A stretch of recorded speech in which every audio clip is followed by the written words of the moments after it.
我係陳醫生。我10幾年前咧就喺英國咧開始投資呢個物業，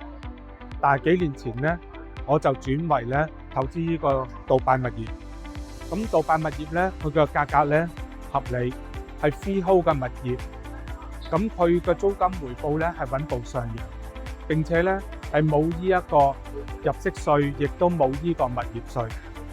咁你買咗呢個物業之後咧，申請呢個按揭貸款咧，喺當地嘅銀行咧都好容易攞得到。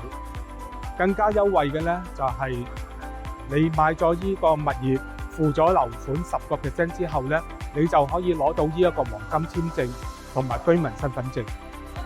如果有興趣的話咧，請參加我哋咧嘅課程同埋咧我哋嘅展銷會，日期係11月